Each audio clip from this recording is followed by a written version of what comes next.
Tuesday morning, laundry day. I was stripping the bed, pillowcases first, the way I always do. Pull, shake, the specific muscle memory of a Tuesday that is exactly like every other Tuesday. Except this one wasn't, because when I shook the pillowcase, something fell out. Something small, something that had been inside the pillow, not in the case, inside the pillow itself, sewn in, deliberately. A small sachet. Lavender, I could smell it immediately. And something else, something darker underneath the lavender, something I did not have a word for that made the back of my neck feel cold. I picked it up. I turned it over. Symbols on the fabric, drawn in something dark, and through the thin cloth I could see what was inside, a folded piece of paper, and what looked like, I pressed the cloth, a small dark stain at the center. I stood in my bedroom on a Tuesday morning with my husband's pillow in one hand and this small sewn sachet in the other, and I thought about my best friend, who had been sleeping in my guest room for 3 weeks, and who had been in this bedroom. I knew this, had known this, had filed it away as nothing, as the natural movement of a house guest through a home, at least once, on an afternoon when I was at work. My name is Vera Ashton. I am 29 years old. I have lived in New York City for 6 years, the Upper West Side, the specific neighborhood of wide streets and old buildings, and the particular compressed elegance of Manhattan apartment living. My building is pre-war. My kitchen is small and my ceilings are high, and the light in the late afternoon does something extraordinary that made me choose this apartment over 2 others when I moved in, and that I have never regretted. I grew up in Buffalo, middle child of 3. My father was an engineer. My mother ran a small catering business from the house, which meant our kitchen was always in use, always smelling of something, always the center of whatever was happening. I grew up in a house where food was love, and the table was where everything important happened. I moved to New York at 23 for a job in publishing, the editorial side, reading manuscripts, finding the ones that deserve to exist, and helping them become what they are. It is the correct job for someone who grew up reading everything she could find and who has opinions about sentences. I met my husband at 25. His name is Colt Ashton. He is 31. He works in architecture, not the designing kind, the construction management kind. The person who takes the design and makes it happen in the physical world. He's the kind of man who is interested in how things actually work, which makes him very good at his job, and very good, in the domestic version of the same quality, at fixing things. He fixed the leaking pipe under our kitchen sink 2 weeks we moved in together. He fixed the closet door that had always stuck. He fixed things. We married at 27. The apartment is in both our names, and the guest room, the second bedroom, the one with the window that looks out over the courtyard, had for the 3 weeks before the Tuesday of the laundry been occupied by my oldest friend. I need to tell you about Demi. Demi Ware is 29 years old. We have known each other since 2nd grade, 22 years, the specific length of a friendship that predates memory of its beginning, that has simply always been there, that is more like weather than like a choice. She grew up on the same street in Buffalo. Her mother and my mother had been friends before we were born. She was at my 7th birthday party and my 17th and my 21st. She was at my wedding. She was in every photograph of my life that I have looked at long enough to know by heart. She is warm in the immediate way of people who are genuinely interested in other people. She remembers everything, asks follow-up questions, makes you feel in conversation like you are the only thing she is attending to. She is funny. She is the kind of person who arrives in a room and the room changes slightly, not through performance but through presence. She had come to New York for what she described as a reset. She had broken up with a long-term partner in September, someone she had been with for 4 years, which is a significant loss at 29, the specific loss of a future you had been building. She was between apartments, between jobs in some ways, between versions of herself. She needed, she said, a few weeks in a city that was not Buffalo. She needed her oldest friend. I had said yes without hesitation. Of course I had. She arrived on a Thursday in October. She was herself, warm, funny, present. She cooked with me. She came to the farmer's market on Saturday. She and Colt got along easily, the way people get along when they share a genuine connection to someone they both love. I had been happy she was there. For the first 2 weeks I had been happy she was there. It was in the 3rd week that I started noticing things. The things I noticed in the 3rd week were small. I want to be precise about this because I think it matters. Nothing dramatic, nothing that would have been obvious to anyone who did not know these people as well as I knew them. Small things. The way Demi was with Colt. Not flirtatious, not in the obvious way, but the specific quality of attention she was giving him that was different from the attention she had been giving him in the first 2 weeks. More focused. The specific focus of someone who has decided that a person is interesting and giving them their full attention. Demi gives everyone her full attention, but this was a different kind. The way Colt was with Demi, he was, I have thought about this so many times since then, trying to find the right word. Distracted is not quite right. Pulled is closer. The specific quality of someone whose attention keeps going somewhere without their full awareness or consent. Small things. I had noticed. I had filed them away. Because she was my best friend since 2nd grade. Because Colt was my husband. Because the alternative was unthinkable. And then, Tuesday morning, laundry day, a sachet inside my husband's pillow. And I understood that the alternative was not unthinkable. It had already happened. I held the sachet for a long time. I did not open it. I held it and I thought about what I knew and what I didn't know and what I needed to find out. I knew the sachet had been sewn into the pillow. This was not an accident, this was deliberate. It required a needle and thread and the specific intention of placing something where it would not be found accidentally. I knew Demi had been in our bedroom, once on a Tuesday 3 weeks ago when I had been at work. She had told me she had gone in to borrow something, a safety pin, she had said, for a hem that had come undone. I had not thought twice about it. I knew Demi was interested in Wicca. This was not a secret. She had mentioned it over the years, not as a central part of her identity, but as a practice she had been exploring. She believed in intention. She believed that focused wanting, combined with specific ritual, could influence the world. I had found it interesting. I had never applied it to my own life. I turned the sachet over in my hands. Through the cloth, the paper, the dark stain. I knew what blood was. I put the sachet in my pocket. I finished stripping the bed. I carried the laundry to the machine. And then I sat at my kitchen table with my coffee and I searched on my phone for what I was holding. 40 minutes later, I knew what it was. A sleep spell. Specifically, a working designed to enter a person's dreams, to make the practitioner present in the subject's unconscious mind, to create through the unconscious a connection that then surfaces in waking life. Lavender for dreams, the subject's name for targeting, birth date for specificity, blood for binding, the practitioner's own blood, creating a permanent connection through the life force.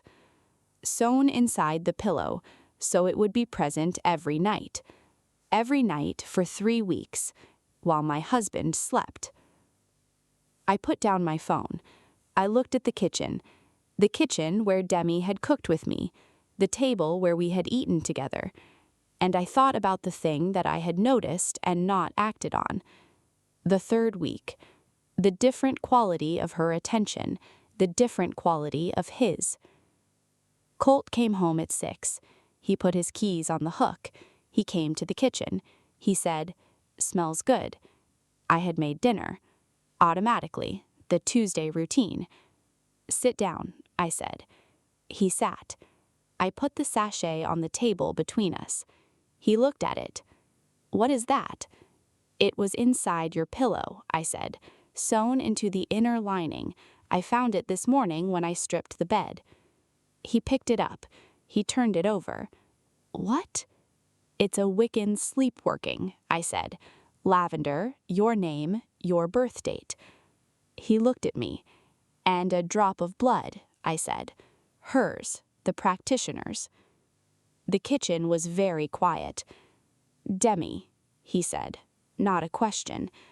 "Demi," I said. He put the sachet down. He looked at it. And I watched my husband's face very carefully, because the thing I needed to know was not whether he knew about the sachet. He clearly did not know about the sachet. What I needed to know was what his face did when Demi's name was said in this context, in the context of a working designed to make him dream of her. I watched his face, and I saw something I had not been sure I would see. Recognition, not of the sachet, of the feeling it described. "I need to tell you about the dreams. Colt told me about them that Tuesday evening, not easily, not without the specific difficulty of a man telling his wife something he had not told her and was not sure how to, but completely in the end. He had been having dreams for 2.5 weeks. The dreams were vivid, more vivid than his usual dreams, which he had always described as vague and forgettable, the kind that disappear within minutes of waking.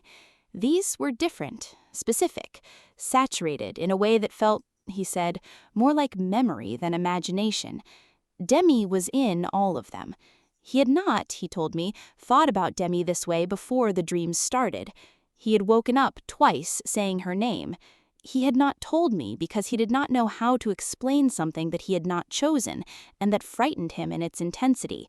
He was frightened by it. That is the word he used, frightened, because it did not feel like his own feeling. It felt like something that had arrived from outside, something that had been placed in him rather than grown in him. I listened to all of it. I did not say anything for a long time. Then I said, "Did anything happen between you and Demi in waking life?" "No," he said, immediately. "No, I swear to you." I believed him. I want to be precise about why I believed him, not because I needed to believe him, not because the alternative was too painful, but because I had watched his face for 4 years, and I know his face, and what I saw when he said no was not the face of a man lying. It was the face of a man who was telling me something that frightened him. "But you felt something," I said, toward her. A long pause. "Something I didn't recognize," he said. "Something that felt imposed, not mine." I looked at the sachet on the table. "It wasn't yours," I said. I called my friend Cassia Delacroix, 30 years old, a research librarian at NYU, the kind of person who knows how to find information on any subject, and who has, over the 7 years of our friendship, been the person I call when I need to understand something I don't understand. I need everything you can find about Wiccan sleep workings, specifically the kind that involve the subject's name and blood. A pause. "Are you okay?" she said. "I will be," I said. "Can you help?" "Give me 2 hours," she said. She called back in 90 minutes. She had found the specific tradition, a form of sympathetic dream magic that had roots in pre-Christian European folk practice and had been adapted into contemporary Wiccan traditions. The specific working I had described was considered, in the traditions that used it, to be a binding working, a serious undertaking, one that experienced practitioners warned against using on non-consenting subjects, because the very tradition she was using recognized what Demi had evidently not recognized or chosen to ignore, that directing this kind of working to a person who had not consented was an ethical violation. It was, within the very tradition she was using, considered wrong. The blood element, Cassia said. That's what makes it binding rather than just intention setting. She put herself in the working in a permanent way. What does that mean? I said. It means, Cassia said carefully, that she wasn't just sending a wish, she was building a connection, a sustained one, through his sleep. I looked at the sachet. Can it be broken? I asked. I'll keep looking, she said. I confronted Demi that evening. She was in the guest room when I knocked. She opened the door. She looked at me. She looked at the sachet in my hand. Her face told me everything in the specific way that I had learned in 22 years to read her face. Not guilt of the performed variety, something older, the specific look of a person who has been found out and knows it and is calculating in real time what to say. I found this in Colt's pillow, I said. She did not say anything. I know what it is, I said. I know what you put in it. I know when you did it. She looked at the sachet.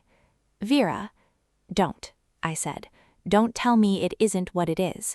I've read everything about this specific working in the past 6 hours. I know exactly what you did and why and how. She leaned against the doorframe. I love him, she said. I looked at my oldest friend, 22 years of her, every birthday since 2nd grade, my wedding. I need you to pack your things. I need you to leave tonight.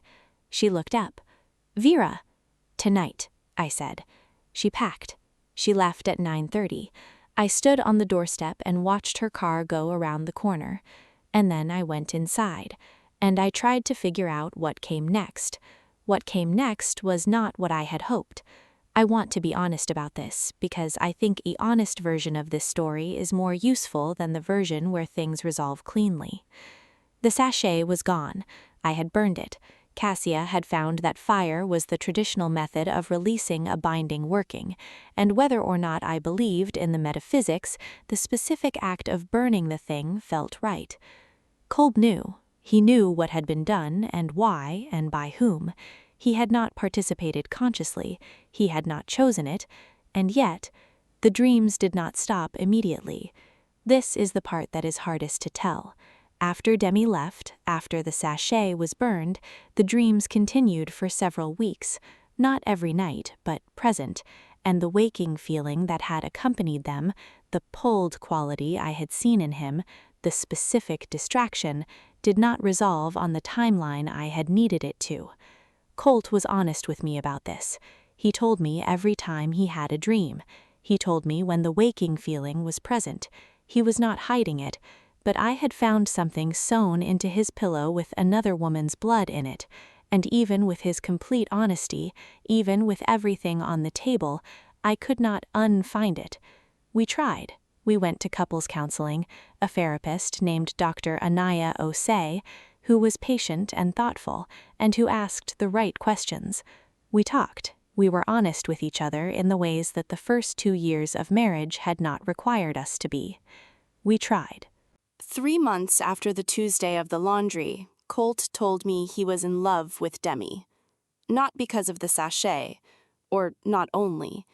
He said, and he said it with the specific, careful honesty of a man who has been doing the work of understanding something for 3 months, that the sachet had opened a door, that the dreams had created a space, that what had grown in that space, in the months after Demi left, in the dreams that had continued and the thinking that had accompanied them, was real. He said he didn't expect me to forgive him. He said he didn't expect me to understand. He said he was sorry. He filed for divorce in January, 3 months after the sachet, 3 months after I had burned the thing she put in his pillow. And I understood, sitting in our apartment on the Upper West Side in January with the divorce papers in my hand, that burning the working had not been enough, because the working had already done what it was designed to do. It had put her in his dreams, and he had found his way to her himself. The divorce was not contested. There was nothing to contest. We had been married for 2 years. The apartment was in both names. There were no children. The finances were relatively separate. We had a joint account for household expenses and individual accounts for everything else. It was clean, as these things go. Clean does not mean simple. My attorney's name was Britta Soren, a woman I found through a colleague, whose office was in Midtown, who was efficient and clear, and who did not editorialize about the circumstances. I appreciated that. I had enough people editorializing. My mother called every day for the first 2 weeks. She had known Demi's mother for 30 years. She had been at my wedding. She had, and she told me this in the specific, honest way my mother has always had, without softening it, she had suspected something was not right when Demi had asked to stay. Not about Colt, just not right. An instinct she had dismissed because the alternative was too strange. What was the instinct about? I asked her. The timing, she said. She broke up with Marco in September. She asked to stay with you in October. It felt too soon, too specific. She planned it, I said. My mother was quiet. Yes, she said. I think she did. The specific horror of that, the premeditation of it, the specific planning of someone who had decided what she wanted and had taken deliberate steps, was the thing I kept returning to. Not the working itself, the planning. I talked to Cassia about what she had found, the ethical dimensions of the working, the tradition's own recognition that using binding magic on a non-consenting subject was wrong. She knew, I said. Within her own framework, she knew it was wrong. The tradition says so. She did it anyway. Yes, Cassia said. Why? Cassia thought about it. I think, she said carefully, that people who want something very badly are very good at deciding that the wanting justifies the method, whatever framework they're operating in. It doesn't matter if it's magic or money or manipulation. The mechanism changes. The self-justification is always the same. I thought about that. She wanted him, I said, since before she asked to stay. Almost certainly, Cassia said. And she used our friendship as the door? Yes, Cassia said. I sat with that. The guest room, the dinners, the farmer's market on Saturday, the 22 years of birthday cards and photographs, and the specific trust of someone who has known you since 2nd grade. All of it, used as access. Cassia, I said, do you think it worked? The working, do you think it actually changed something in him, or did it just create the conditions for something that might have happened anyway? A long pause. I don't know. And I don't think you can know. And I think, and this might not be helpful, but I think that question is going to keep you from moving forward if you stay in it too long. Because whether it worked or whether it just opened a door that was already there, the door opened. That's the fact you have to live with. I sat with that for a long time. The door had opened. Demi and Colt married in April, 7 months after the sachet, 4 months after the divorce. I found out through Instagram, not from either of them, from a mutual friend in Buffalo who had not known not to post a photo from the small ceremony. I looked at the photo for a long time. I thought about what I felt, not what I expected to feel, the specific anger, the specific grief, what I actually felt. And what I actually felt was something colder and more complex than anger. I felt the specific clarity of someone who has been shown something true about a person they trusted. Demi had wanted Colt. She had used a working to reach him. The working had opened a door. He walked through it. Both things were true. And what was also true, what I had been sitting with for 4 months, what Dr. Osei kept bringing me back to in the sessions I had continued after Colt left, was that I could not spend the rest of my life trying to determine how much of what happened was the working, and how much of it was the door that might have already been there. The door opened. I was on one side of the door. They were on the other. That was the geography I had to live with. My mother told me about Demi's mother in June. They had been friends for 30 years. Had been. She called me, my mother said. Patricia called me. She wanted to explain. What did she say? She said she didn't know what Demi had done. Not specifically, but she knew she had wanted something. She said Demi had told her, months ago, that she had feelings for someone. She hadn't said who. And Patricia did nothing, my mother said, because she didn't know who, and because she thought it would pass. I thought about this, the specific, invisible weight of what people don't say to each other. Are you still friends? I said. With Patricia. My mother was quiet for a moment. I don't know yet, she said. I love her. I've loved her for 30 years. But what her daughter did... You don't have to choose, I said. Not yet.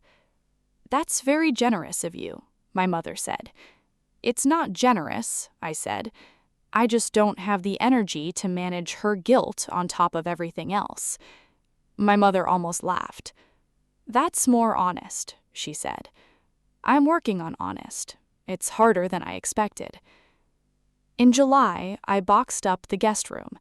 Not dramatically, not as a gesture, just the guest room had been sitting untouched since October, since Demi had packed her things and left at 9:30, and it needed to be a different room now. I was making it a reading room, a proper one, bookshelves, a good chair, the specific afternoon light that came through the courtyard window. I was pulling up the floor rug when I found something under the corner. Small, folded, paper. My heart did something. I picked it up, unfolded it. A list, in Demi's handwriting, grocery items, a shopping list, olive oil, bread, something I couldn't read clearly, a type of cheese. An ordinary grocery list, left under the corner of a rug. An accident. Just an accident. I looked at it for a long time. I did not feel what I expected to feel. I felt something simpler. Tired. Just tired. I put the list in the recycling. I went back to pulling up the rug. And I thought about the difference between what people plan and what they leave behind by accident. The sachet had been planned. The grocery list had not. Both were in her handwriting.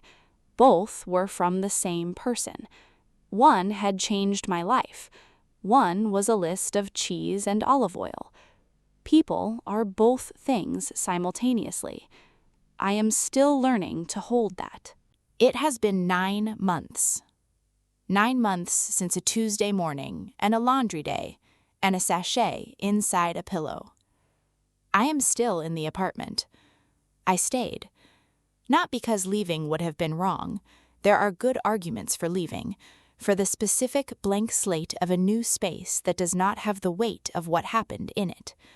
But this apartment has high ceilings and afternoon light that made me choose it over 2 others, and a kitchen that still smells like every good thing I have ever cooked in it.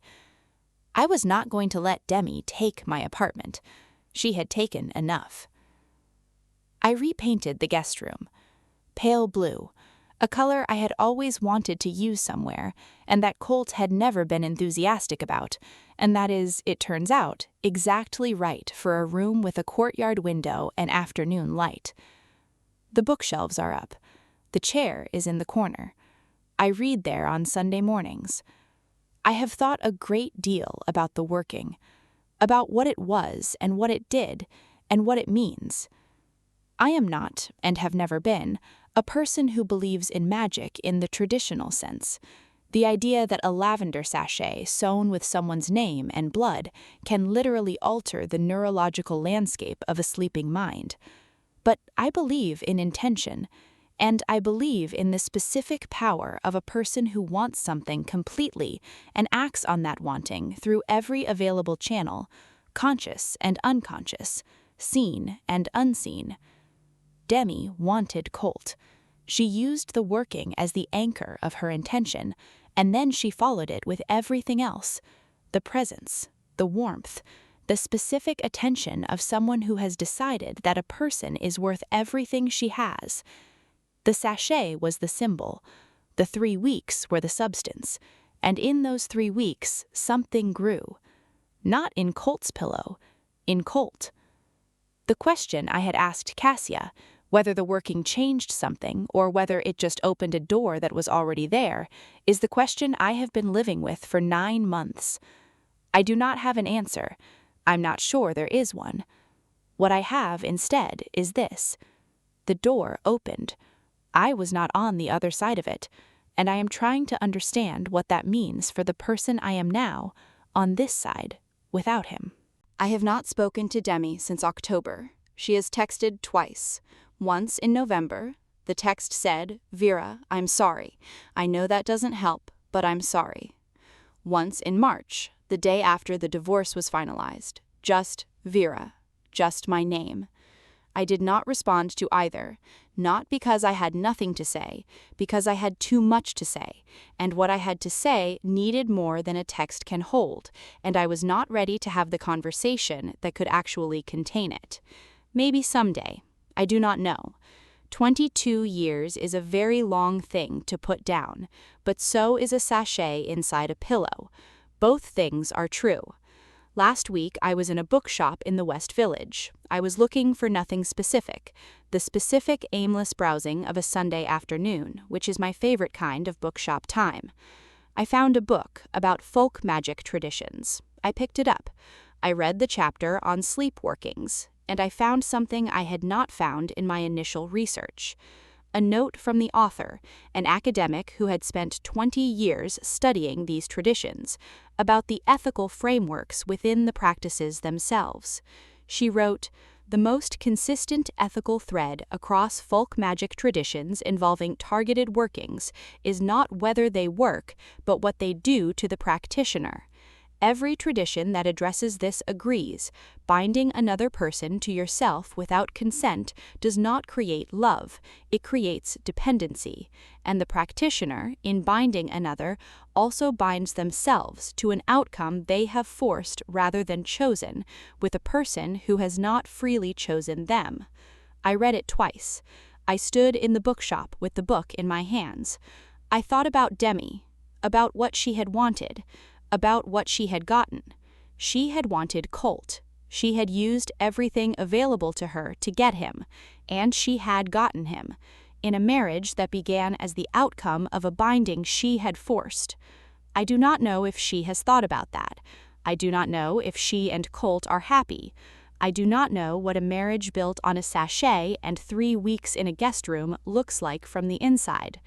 I bought the book. I brought it home. I sat in my blue reading room in the chair in the corner, and I read, and I thought about what it means to force an outcome versus to choose one, and I thought about myself, the person who found the sachet, who burned it, who stayed in her apartment, who painted the guest room blue, who is still here. I chose to be here.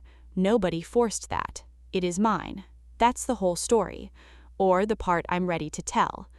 I want to say something about the sachet, about what Demi put into it and what she hoped it would do and what it actually did. She put in Lavender and his name and her blood. She put in the specific intention of someone who wanted something so completely that she was willing to reach into his sleeping mind to get it. She got what she wanted. I do not know what that cost her. I know what it cost me. What I have come to understand, slowly, over 9 months, in the specific long process of rebuilding yourself when the structure you were inside has changed shape, is this: you cannot make someone love you, not with a sachet, not with blood, not with 3 weeks in a guest room, not with any of the tools that any tradition in any part of the world has ever devised for drawing someone toward you. You can open a door, you can create conditions, you can reach into a dream, but what a person freely chooses, what they walk toward with their eyes open and their full self present, that is not something that can be put in a pillow. That is something that has to grow on its own. or not grow. I am still learning what grows in me now without the shape I had before. The blue room is a good place to learn. The light in the afternoon is still extraordinary. I chose this apartment. I am still choosing it. That is mine, and nobody can sew it into a pillow. Thanks for listening.